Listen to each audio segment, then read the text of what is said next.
my great pleasure to introduce Jeff Thompson, whose writings I've known for some time. I wish I'd discovered them before.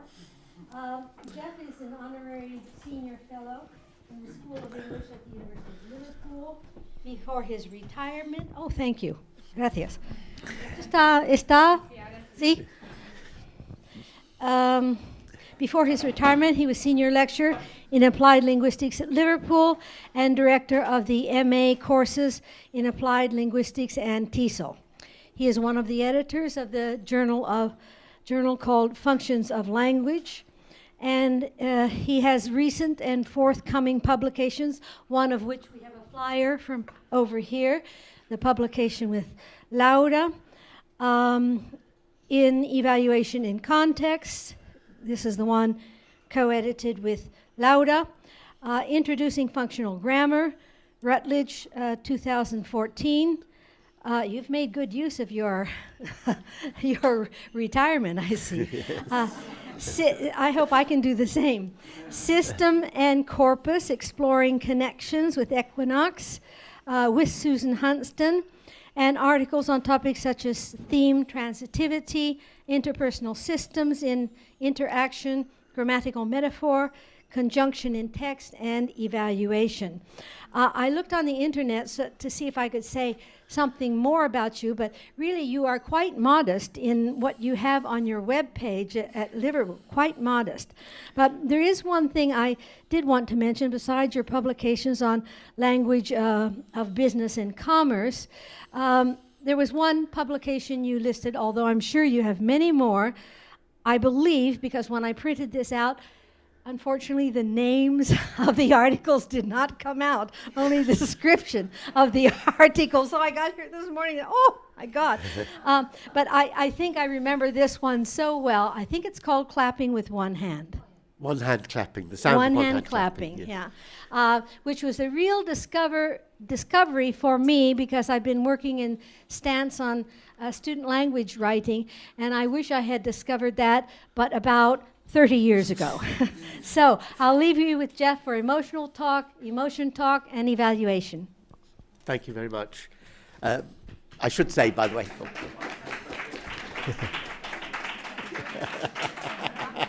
yes, quite. The title is actually the best thing about that. And then I discovered someone else had used it for a book, I think, or certainly an article. It's a fairly obvious one to use. Well, I'd like to start by thanking Laura, both for the invitation. It's a great pleasure to be back, and of course for organising the whole thing. Laura is very modest about my contribution.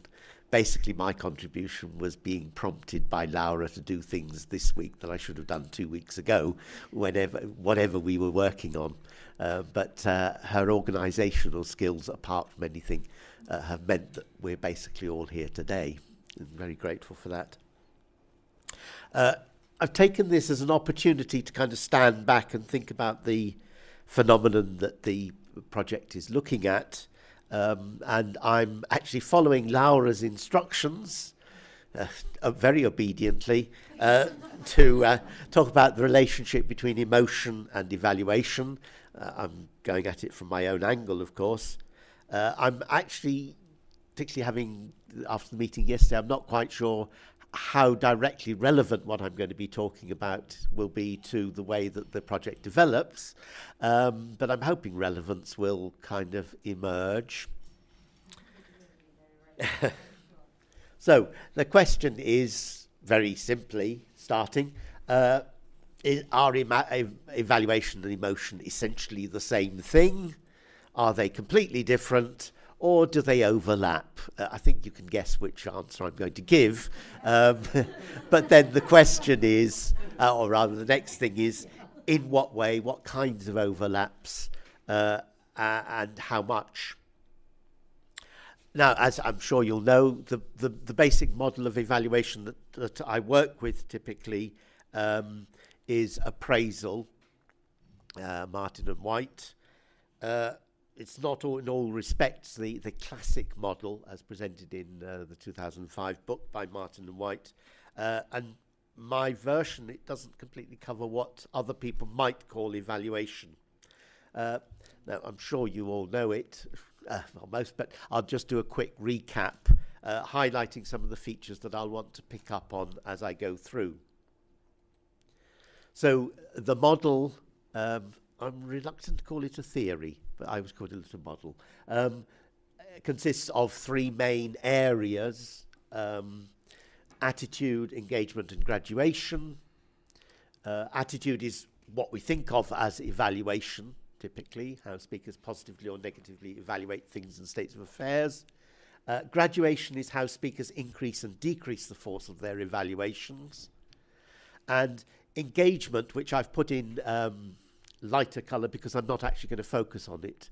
I'll focus pretty much on attitude, but graduation will come in. I won't look at engagement, but that's how speakers negotiate their evaluations.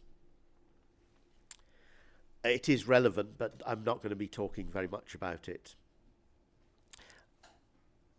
I will just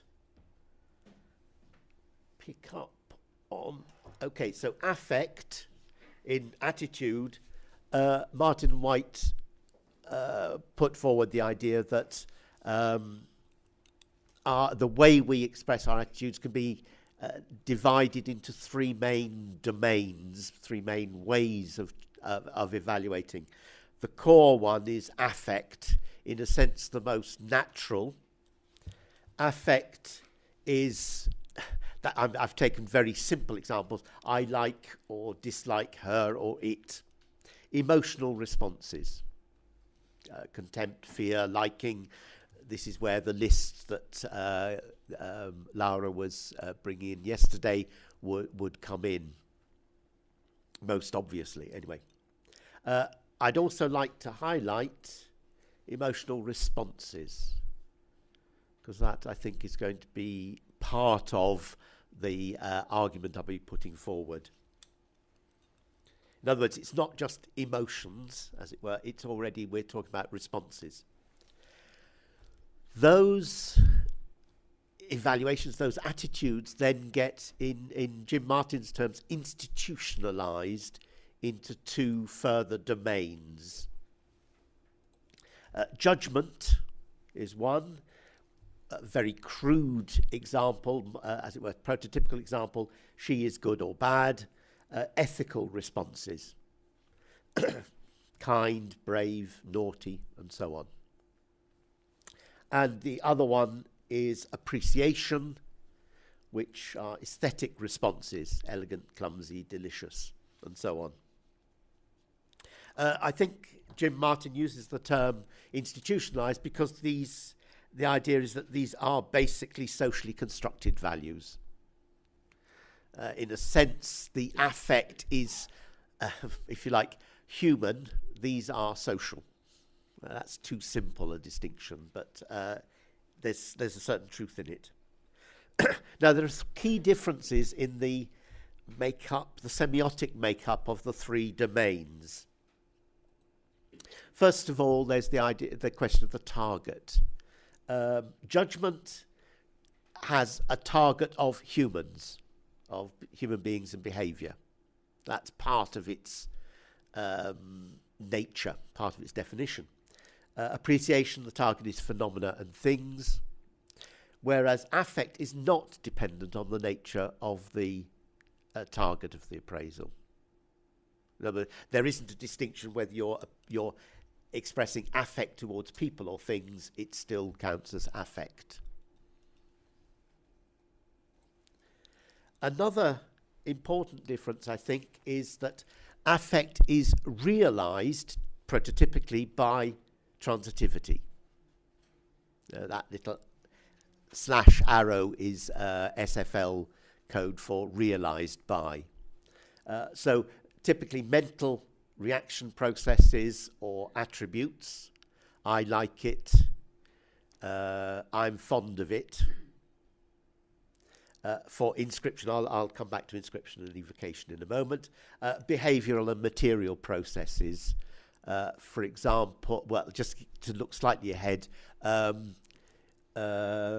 he cried when she told him.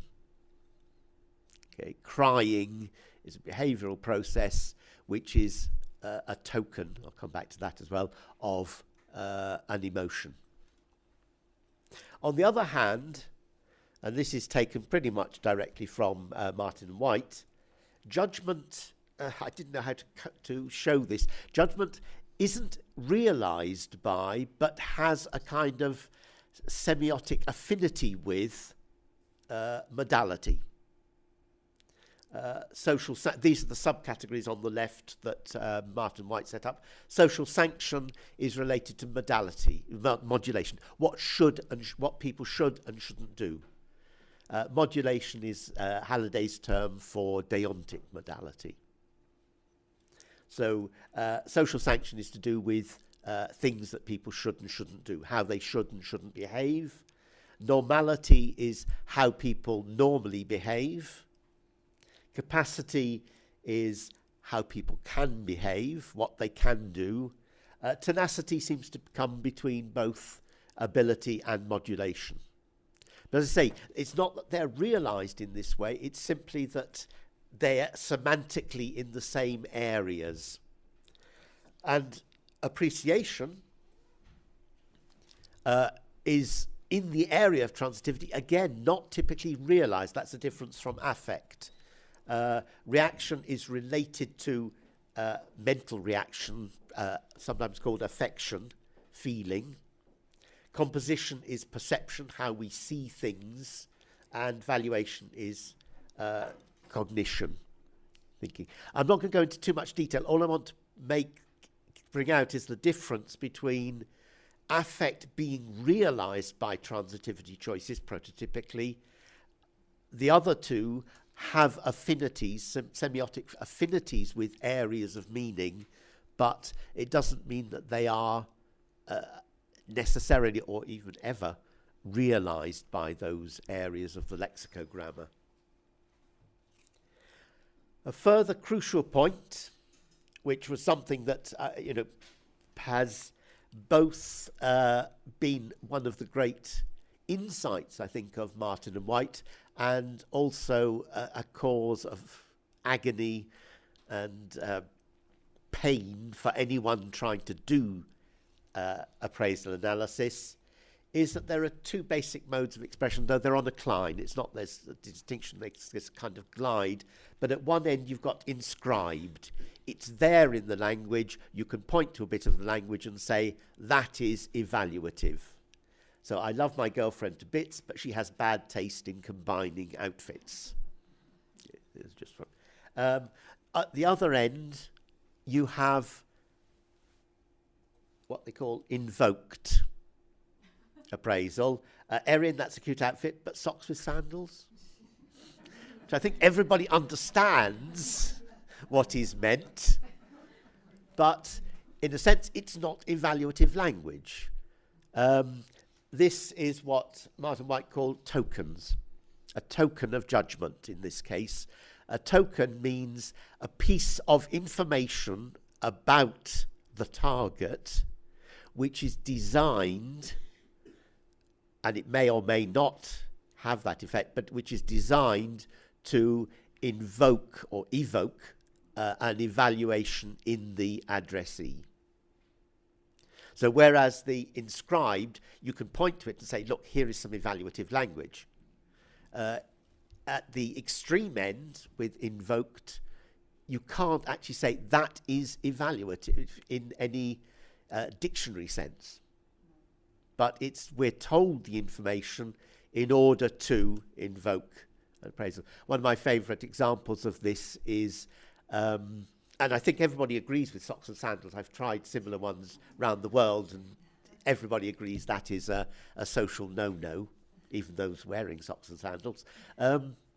This dish has 2,000 calories. Apparently a neutral, but actually an interesting, I'm not sure if that works here. In some cases, the women in the audience, I'm sorry to be stereotypical, the women know exactly what is meant, and that means you don't eat it, or you do, but it's wicked. The men are saying, what? In other words, one of the most interesting things about invoked appraisal is that it relies on shared values. The text often, as it were, sets you up. Even if you don't have that value, it sets you up to make sense of the text. You need to go along with that value.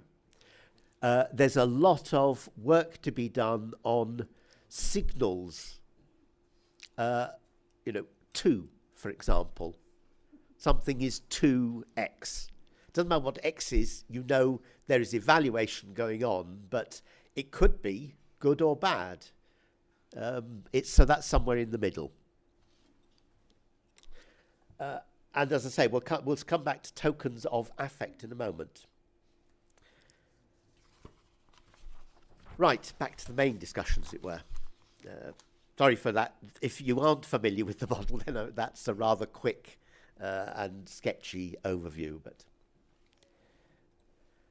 okay, now as a text linguist, not a psychologist, I would actually more or less go along with Halliday. I don't go beyond the skin. I don't go under the skin. I'm interested in text, but of course one has to make some assumptions.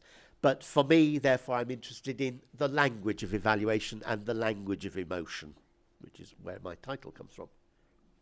And one way is to start, I think, with a distinction that's often made. I've taken this from Bednarek, but there are many versions of this. I guess emotional talk would be what you would call expressive language. Yes, I think, roughly.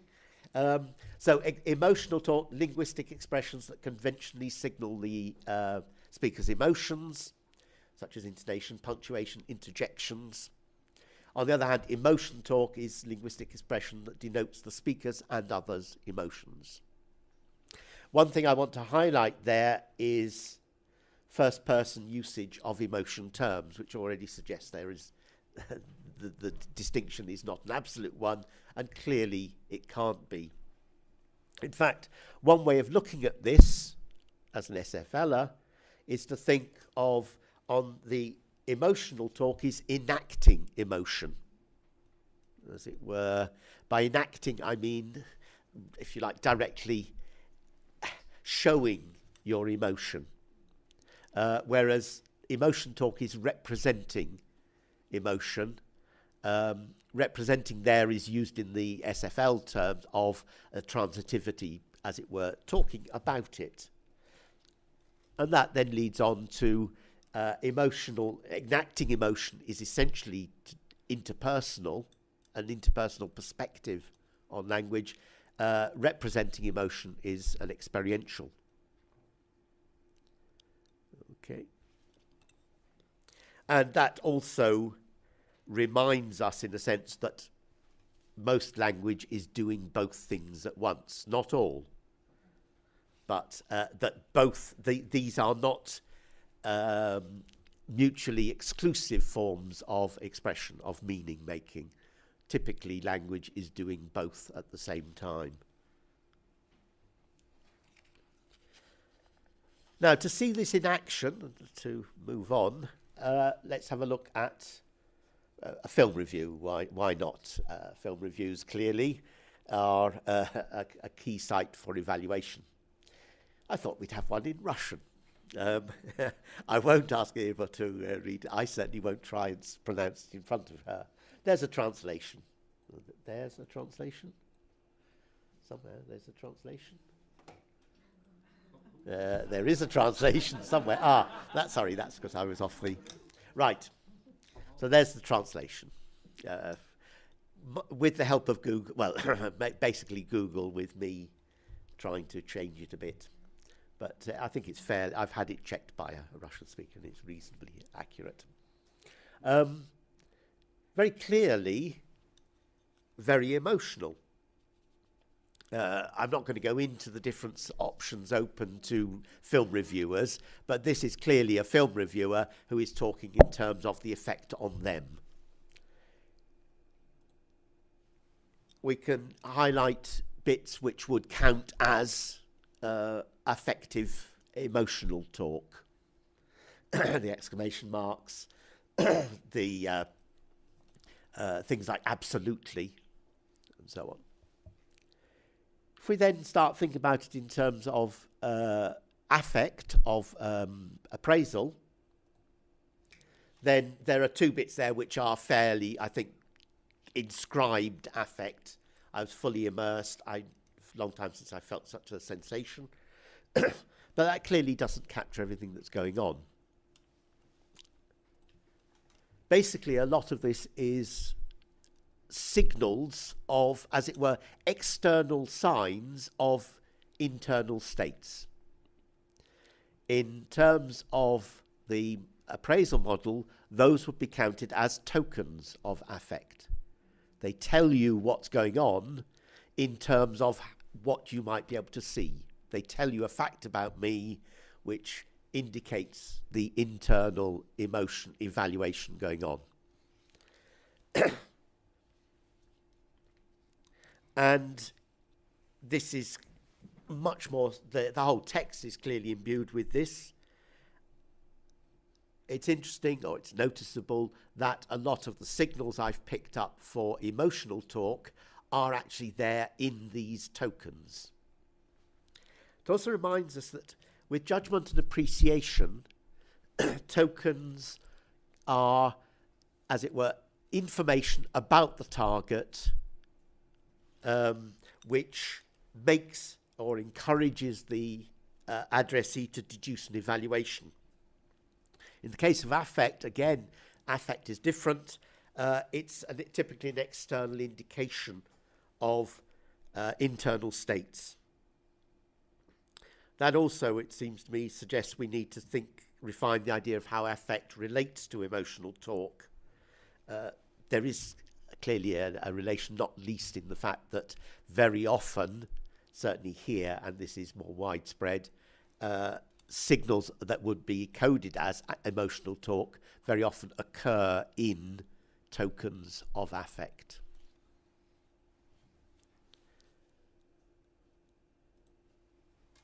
It's just in passing, there are a couple of other bits of appraisal going on there, which would be appreciation. I'll come back to that issue in a moment. Have a look at this one now. This is from a romantic novel, Mills and Boon, if people are familiar with that. At least by name. I hope you're not actually familiar with reading them. But clearly, very coloured by emotion talk. This is telling us a lot about how the people feel, particularly the main character, but also the man she's looking at.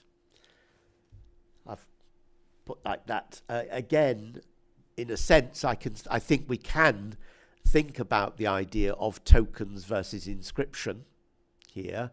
So what twist of fate had Justine Pierce walking back into her life? The question mark indicates that this is meant to be an emotional reaction, whereas dreamed, hoped, swept her off her feet, feel sorry, these inscribe her emotions. Now, is this emotional talk? Is this affect? Martin White would definitely say it is. In our volume, Macken-Horaric and Isaacs would also go along with that. I don't. I don't believe that just talking about other people's emotions is evaluative in the same way. Certainly not as evaluation is seen as appraisal. To get this, we can go back to things that I fully agree with, statements by Martin himself, Martin White sometimes. Appraisal is the semantic resources used to negotiate emotions, judgment, and valuations. Appraisal resources play an important role in negotiating solidarity. They, attitudinal evaluations, operate rhetorically to construct relations of alignment and rapport. Okay, so there's very much this stress on the interpersonal, and this is a general feature of SFL approaches to modality as well, that these are not simply interpersonal outpourings. They are pouring out in order to elicit a reaction, to negotiate ideally solidarity, alignment, and rapport. But then, if we now switch to this was a blog about The Apprentice, the TV programme. We're really angry with Lord Sugar. Are you? What the hell was wrong with that skeleton? No, he told them to buy a skeleton, and one group had gone and bought a papier-mâché one, and he'd fired them because he didn't think that was a real skeleton. And of course, everybody was upset because he hadn't actually said it must be a real skeleton or a plastic one. So we were utterly furious with him on there. Or are we wrong? It's time to have your say. And I think here we can definitely see, talking about their own feelings and actually explicitly inviting a response. So there is an interaction going on there. There's a negotiation with the addressee. What about that? He was so angry that Felipe, that's the one who bought the skeleton, had got one over on him that he fined the team and so on. Who's negotiating? What negotiation? What interaction is going on? Yes, we're told he's angry, but what's at stake between me and you? I'm not offering something for solidarity there. If you like, I'm talking about his feelings. Now, very often, what does happen, as in this example, famously isn't a fan of lawyers, so maybe that was the problem. He took great pleasure in announcing. There, I think, there is something going on, but it is judgment of him using a report of his emotions in order to judge him. So I'm inviting, the writer here is inviting the reader to go along with a negative appraisal of Lord Sugar because of the way he feels.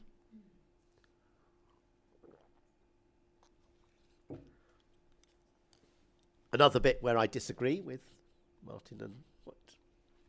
Affect is the resource deployed for construing emotional responses. It's the means by which writer-speakers positively or negatively evaluate the entities.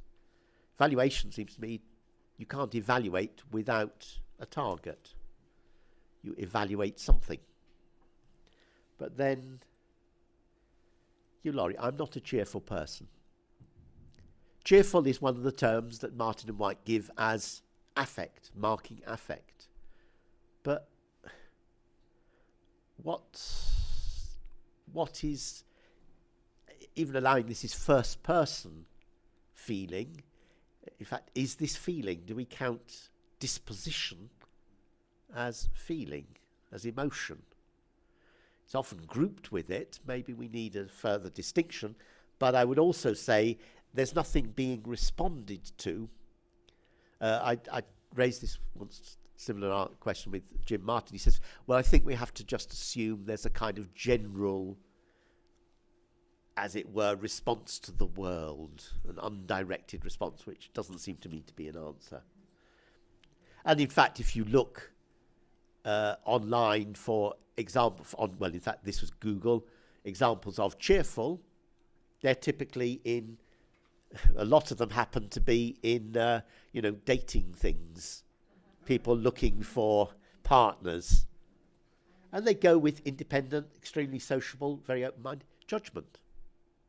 And again, I think this is not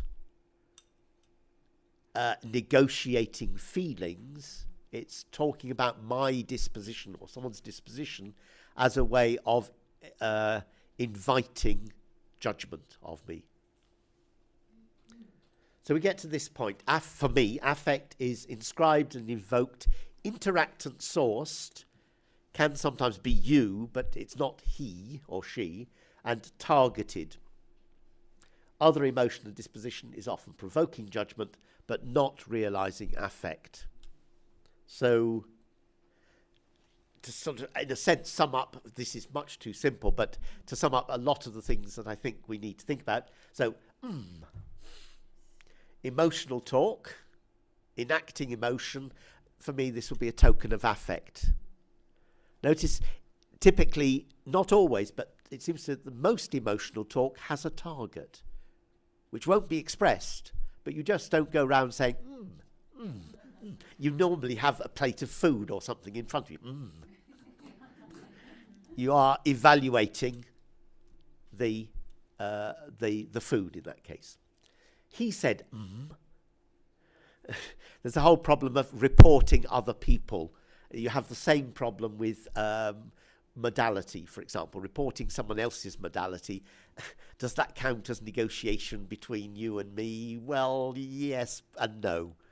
But here I would say it is emotion talk, but it's representing enactment, but the focus is on the representing.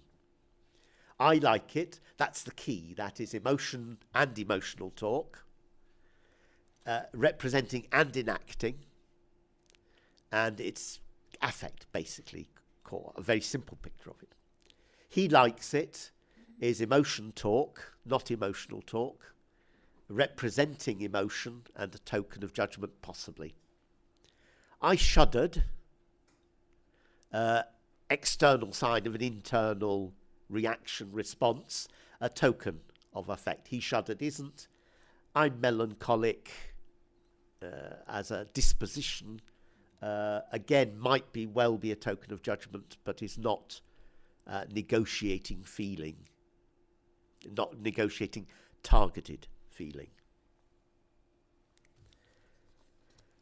And my attempt to diagram that in a nice, simple way.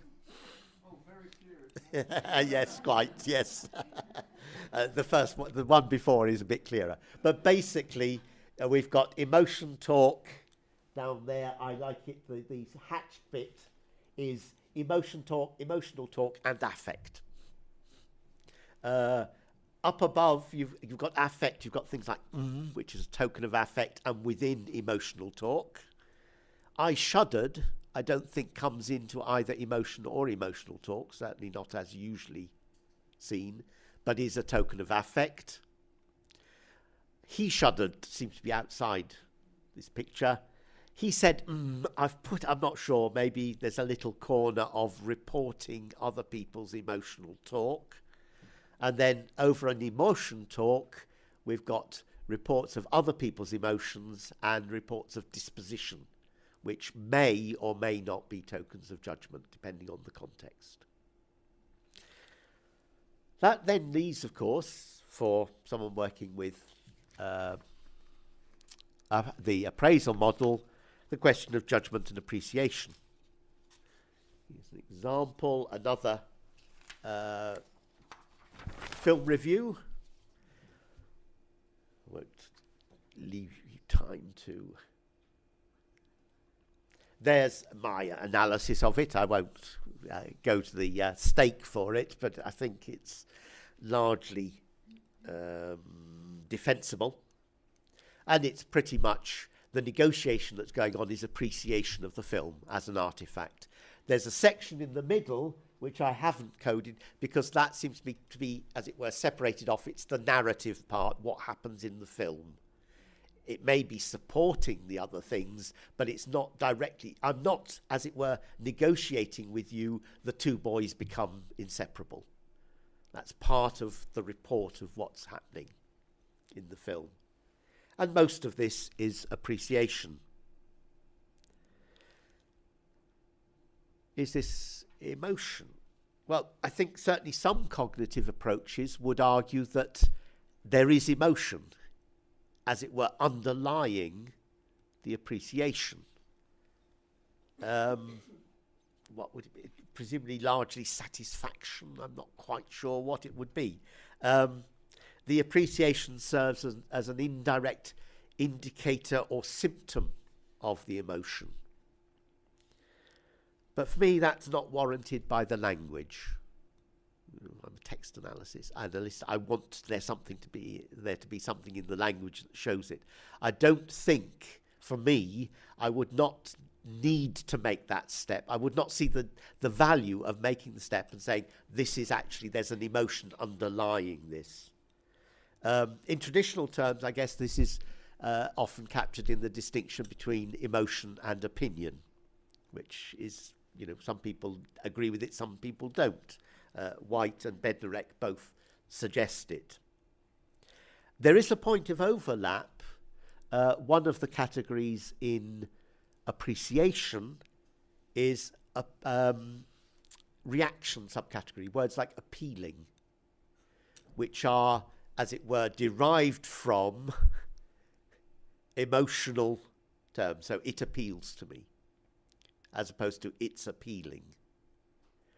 Most of these, for me anyway, are the ing forms from affect terms. But for me, again, the wording is crucial. If you like, this is too simple a way of putting it, the person has decided, the speaker has decided at some level, had made the choice, decided isn't the right word, has within the system of language taken the option of representing it as a quality of the thing rather than as an emotion of the speaker. In a sense, it could have been, rather than this is appealing, it could have been it appeals to me. So the fact that that option is there in the system and the speaker has chosen one option rather than the other, for me, eventually becomes crucial. Of course, the division isn't so neat. Never is. Here's another one about American Sniper. This illustrates, amongst other things, a judgment both of the actor and director as expert in their fields, but also of the real life character whose life the film is based on. That's where the negative judgment typically comes in. I wasn't quite sure what the deadliest sniper, I'm not quite sure whether that's plus or minus, positive or negative. I think in context, it's negative, but it could be, it means the most accurate. I guess there, perhaps, we're on the borderline between inscribed and invoked. If you're an American gung-ho patriot, that is probably a term of praise. For a sock and sandal wearing Guardian liberal like myself, it's a term of abuse. But if we focus now on the bottom part, which there's a break here, that's the beginning, and there's a little bit afterwards, but this is basically the conclusion of that review. Then we have elements which could be coded as emotional talk. Certainly, really, the adjuncts, fantastic as opposed to good, so upgrading. In SFL, in the appraisal model, these will be captured under graduation. Graduation are ways of uptoning or downtoning, and in this case uptoning, one's evaluations. So it's intensification either through modifiers such as totally, or Martin White talked about semantic infusion. So where you've typically got a graded series of ways of talking about, often adjectives, but not always, can be verbs and so on. Fantastic as opposed to good, for example. It also suggests, incidentally, that I think the present description of graduation could do with someone looking at studies of expressive language, because I think there is a clear link there. See this even more clearly. Here's a Harry Potter film. Again, this is the conclusion from a longer review. We've got absolutely wonderful, truly a masterpiece, well worth all the waiting. The sharpest focus yet, best, and so on. emotional signs of emotion, but with appreciation. And what I think is going on here, what I would see, is that features of emotional talk can be exploited, can be deployed to overlay appreciation and judgment and indeed affect. It's not surprising, nearly all the key signals of emotional talk, like swearing, intonation, intensifiers, are non-representational. They're not part of the transitivity. They're interpersonal. So you can be doing two things at once. And that seems to be what's happening, that in a sense, the emotional overtones here are overtones is the wrong word because it makes it sound too unimportant, but they could be stripped out and you would still get, if you like, the same evaluation, the same transitivity representation.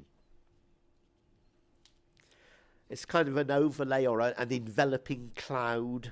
Of course, Halliday talks about interpersonal meanings as being field-like, around the meanings that you're making. Incidentally, going back to the Russian one, you remember it started, or you won't remember, but it started awesome! Exclamation mark. And I wonder whether one of the features, I don't know if this has been picked up, maybe Jean-Marc can tell me, non-clausal expressions of evaluation, like awesome, great, do seem to me to be inherently emotionally overloaded. It's not something that's been picked up in SFL, and I'd only just noticed it. So affect, as in a number of key respects that I've already talked about, is somewhat different. Whereas with appreciation, you've got the appreciation, and then I think you've used the speaker can use graduation in order to infuse it with emotion, with emotional talk. Affect can either, you can have emotional talk features working in the same way, but also affect can be expressed, can be realized through emotional talk. So like in the Russian review, we had few response to a non-linguistic, non-lexical response to the film. So I think what we can say is that emotional talk inherently signals, there might be some exceptions, and if anyone can think of any, I'll be grateful. But I think inherently signals that evaluation is going on, but does not necessarily realize the evaluation in itself. It adds something to the evaluation. Although in affect, it may be realizing. So I think we end up with an even more elaborate picture. That's the real picture. Okay. Where I have got emotional talk as essentially overlaying or realizing evaluation completely, possibly with a little bit down there the reporting of other people's emotional talk. I'm not sure whether that's necessary. But note, emotional talk is basically associated in one of two ways with, one of three ways with attitude. It either overlays it, adds an emotional overtone. It acts as a token of one kind, affect, or it realizes affect. Emotion talk, partly if you're talking about interlocutors, the interactant's own affect, then it's part of the realization, that's the red hatched. It may be used to invoke judgment. Since you can't normally talk about the emotion of things, it's not associated with appreciation. But then there are other areas of emotion talk which are not associated in the same way with evaluation. The picture is, I mean, partly because of my lack of skill with software, is not at all intended to show different sizes, different importance. For a start, I can't do it, but also it would need a huge corpus study to see how many times this happens. And it will vary, of course, according to register. But essentially, for me, I started with the question, what's the relationship between evaluation and emotion talk and emotional talk? That is my answer. Thank you.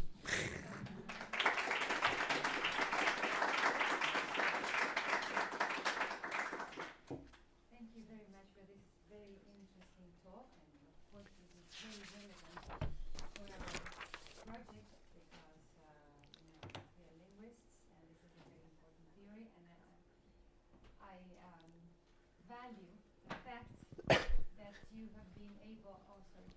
have been able to in a way correct Martin and White and make your own contribution, which is different from what they have said, because as we have seen in our volume, there's a lot of overlapping, and many of the categories,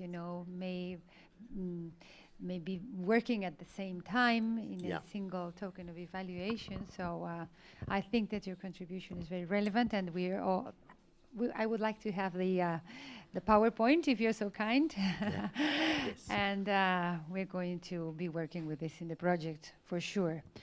So it's a turn for questions. So anyone wants to? First, I would please ask you to flip back to the slide with all the components of emotional talk, intonation, punctuation, interjections, if you can. Just go back. Yes, just go back to. Just go, yeah. Yeah. Oh, no, do it there. There we are. That's quicker. It's down there, I think. Yeah, that's it.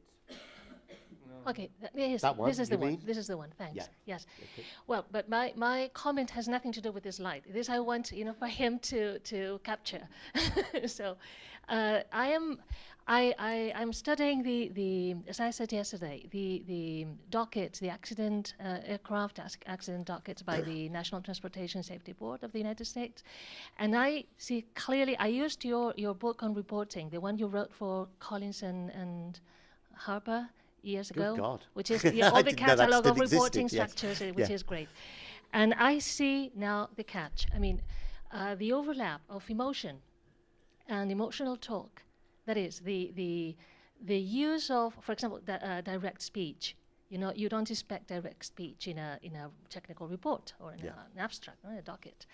And to blame in the service of judgment, these people, for institutional branding and also to influence people's perception of risk, in a double persuasive goal, they use pseudo-emotional talk, direct speech from somebody else transmitting affect, instead of summarized indirect speech, to blame the pilot, which is something, to transmit judgment, which is incredibly sneaky and manipulative, and I don't know. That is always the incredible. danger of tokens. So they use a borderline, the Yes. overlap, between emotion and emotional talk, because this is reporting. I mean, direct speech is reporting. Yes. Indeed. Yeah. This is Certainly, I mean, I think, the whole area of emotion talk, even if we sort of detach it from this, talking about people's emotions, it's clearly, it's something that's very central to us. It's something that's very important.